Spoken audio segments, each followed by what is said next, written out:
El examen ortopédico es una evaluación y una herramienta que nos ayuda a orientar un diagnóstico sobre los pacientes que están cursando con alguna patología sobre el sistema músculo-esquelético. Antes de realizarlo, es necesario conocer la historia clínica del paciente, realizar una anamnesis completa y detallada y hacer un examen físico general. El examen ortopédico se divide en estática, dinámica y manipulación. El examen en estática se realiza con el paciente en cuadripedestación y va a evaluar lo siguiente: condición corporal, distribución del peso, en donde el 40% del peso total del paciente debe encontrarse en la porción caudal y el 60% sobre la porción craneal de este. Vamos a evaluar la posición de la columna vertebral, observando si hay curvaturas anormales como lo son la cifosis, lordosis o escoliosis. Presencia de temblores, que esto puede ser un signo de debilidad o sobreesfuerzo.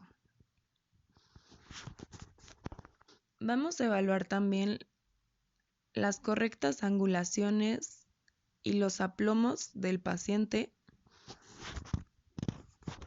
y si hay alguna atrofia muscular.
Examen ortopédico en dinámica.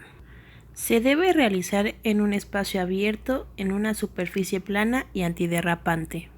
Se observa al paciente en locomoción, en caminata, trote, carrera, en círculos y, si es posible, en escaleras.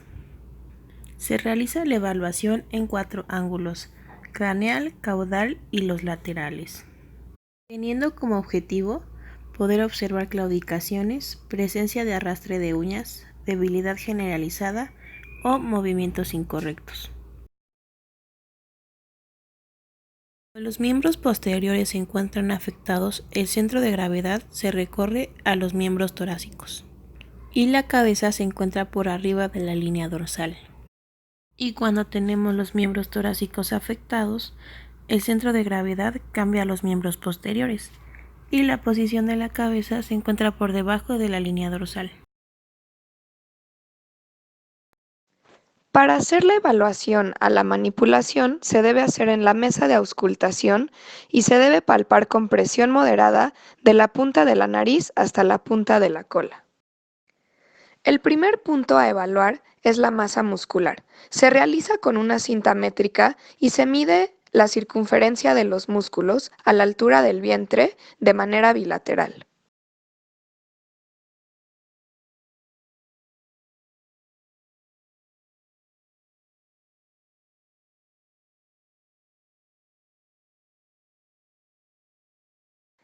Comenzando con los miembros torácicos, se miden los ángulos de las articulaciones interfalángica proximal, interfalángica distal, metacarpofalángica, carpometacarpiana, radiocarpiana, húmero radioulnar y escápulo-humeral. En los miembros pélvicos se toman los ángulos de las articulaciones interfalángica proximal, interfalángica distal, metatarsofalángica, tarsometatarsiana, tibiotarsiana, femorotibiopatelar y coxofemoral. Se debe hacer con el miembro flexionado, extendido y en su posición normal. Todas las mediciones se deben realizar tanto en el miembro derecho como en el izquierdo. La prueba de Ortolani es utilizada para detectar laxitud de cadera en perros jóvenes. Se comienza colocando el paciente en decúbito lateral, con el fémur perpendicular a la pelvis y paralelo a la mesa y con una mano sobre la articulación coxofemoral. Se toma la rodilla con la otra mano y se empuja el fémur contra el acetábulo manteniendo la presión, como si quisiéramos luxar el fémur dorsalmente.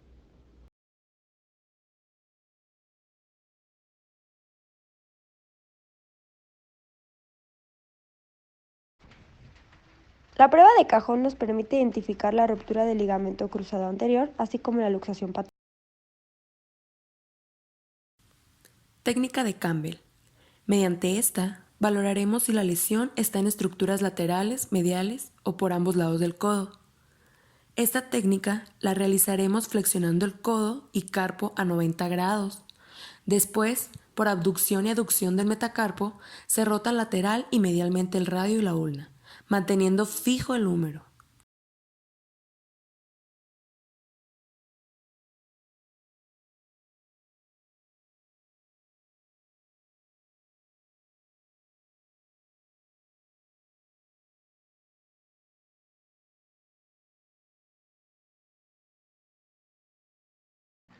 Inspeccionar la longitud de cada uña observando el desgaste y sus características, comparándolas con las del miembro contralateral y el posterior del mismo lado. Separar los dedos del paciente y examinar la integridad del espacio interdigital y los cojinetes. En las falanges se inspecciona de distal a proximal cada articulación interfalángica y metacarpofalangianas, aislando sus movimientos y valorando tanto en flexión como en extensión. Se debe efectuar tensión lateral y medial en cada articulación para determinar la integridad de los ligamentos colaterales y el rango de movimiento. Es necesario que durante la manipulación se perciba de manera permanente la expresión facial del paciente y su respuesta a la manipulación, ya que puede presentar algún dolor y nosotros nos daremos cuenta con la signología que presente. Es importante evaluar que no haya presencia de masas en ninguna parte del cuerpo del paciente. Para evaluar la simetría del cráneo hay que tomar la cabeza del animal y observarla de frente. Se debe realizar la palpación de todas las estructuras óseas. La mandíbula se debe palpar en toda su longitud, incluyendo su porción lateral, rostral y lingual. La sínfisis mandibular se debe examinar desplazando lateral y medialmente, presionando los incisivos con el índice y el pulgar.